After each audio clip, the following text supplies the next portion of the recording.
If you're using a slip-on diverter spout, you're probably using this type right here. It slips onto the copper stub out from the wall and tightens down with this little Allen head screw on the bottom. Now I'm going to show you why you should not be using this style and how it will ruin your copper pipe. There is one place, however, I feel this does belong, and that's right here. Not only am I going to show you why that one is trash, but if you stick around, I'm going to show you which spout to install in its place. That's probably the best spout out on the market today.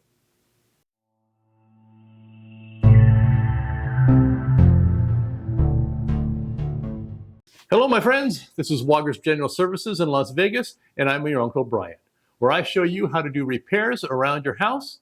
But today, I want to give you some information on tub diverter spouts instead, specifically on ones to avoid and one you should be using that I install all the time, almost exclusively.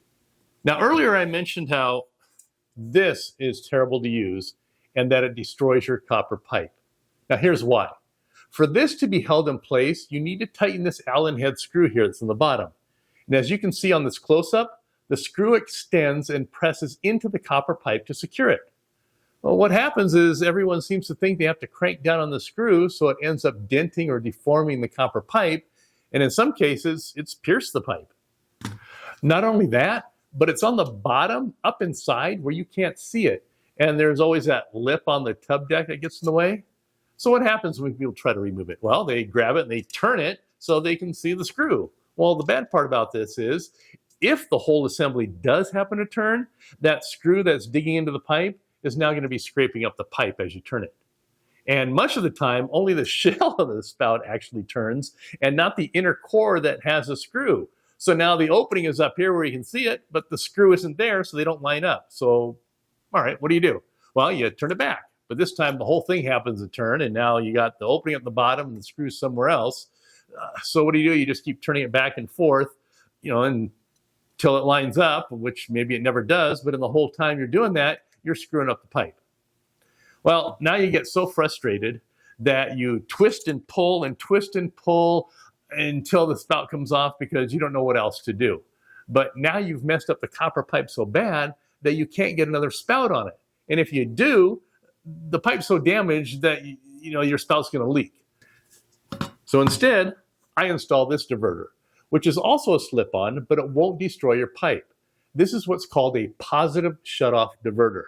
Now this one is made by Brasscraft under the Mix-It name, and instead of the diverter knob on the top, like this one, here's on the top, this one's in the front. And I'm going to show you how this is so much better than that one, and why that one is junk and you should never use it.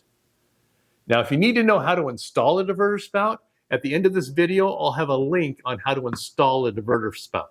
But in this video, I'm just going to explain to you why that style should not be used and go in the trash. Now, this one by Mix-It utilizes more of a clamping action to hold the spout in place. First, if you notice, the screw is on the side, so you're not struggling to find it. It's just nice and accessible. And if you look inside, instead of a screw that digs into the pipe, as you tighten this one, the mechanism clamps down around the pipe all the way around, making it very secure without damaging the pipe. Now, before I go any further, I just want to say that I am in no way sponsored by or compensated in any way by Mix-It or Brasscraft. And just in case Brasscraft is watching, I'm not against a sponsorship. Just saying.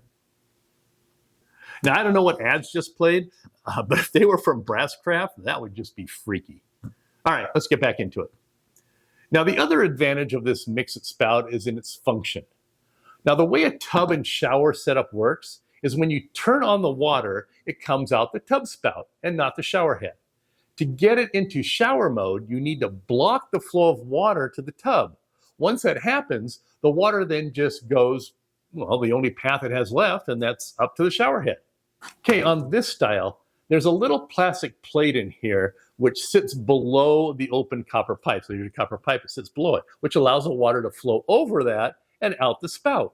Now, when you pull up on the diverter, it pulls that little plastic plate up so it seals off the pipe by blocking the end.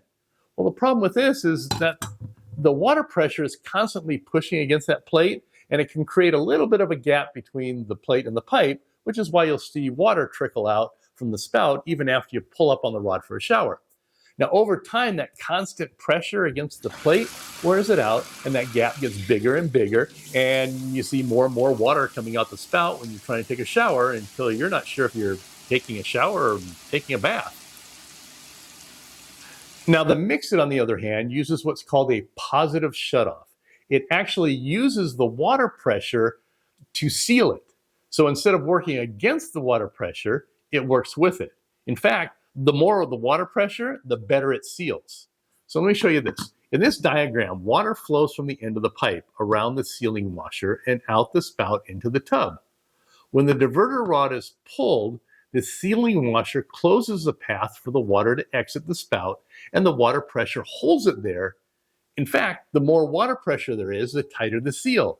Now, this creates a solid seal, so you won't see any water coming out the spout when it's in shower mode. And then when you turn off the water, the spring on the sealing washer will push the washer back since there's no more water pressure on it, and then the water will flow out the spout again. Now, installation on both of these is the same. They're both slip-on. So in other words, they slip onto a straight copper pipe and not one that's threaded. But that's where the similarities end. This one has a hard to see and hard to access Allen head screw on the bottom, whereas this one has an easily accessible screw that only uses a basic flathead screwdriver. This one can damage your pipe by digging into it and potentially piercing it. This one has a wraparound clamp that's secure and non-damaging. And this one has a cheap plastic plate in there that doesn't seal very well and gets worse over time while it's working against the water pressure. Where this one has all metal mechanism that seals fully and even better with higher water pressure. Now, at the time of this video, this one here is listed at $23.98 through Home Depot for the Chrome model. The Mix-It one, also a Chrome and also through the Home Depot, is listed at $19.79. That's a 17.5% savings for a better product. Now, they both come in other finishes in case you don't want Chrome, although the other finishes cost more. And you can get both styles in extended length models in case you need to have a spout, that extends further out. So ditch these and do yourself a favor and swap them out for one of these. It will function better and save you money because all that water coming out the spout when you're taking a shower is just wasted water, which equates into wasted money. Okay, that's my take on tub diverters. Now, if you've used a positive shutoff spout like this Mix-It that works really well, drop a comment about it below. And if you found the content in this video helpful, insightful, groundbreaking, earth-shattering, mind-blowing, cleverly written, and/or informative, please give that thumbs up like button a click and subscribe to my channel for more videos that are helpful, insightful, groundbreaking, you know the rest. Also, I have Wogger's merchandise available now, which I'll put a link in below with a link to this spout. Not that other spout, just this one. Okay? Hey, and there's that video I promised about how to change out a tub spout. And I threw in another video for you as a bonus, because I'm a giver. As always, thank you for watching. And until the next video, one of those, this is your Uncle Brian saying good luck with your projects. Hey, that's on one of my shirts. Hey, go figure.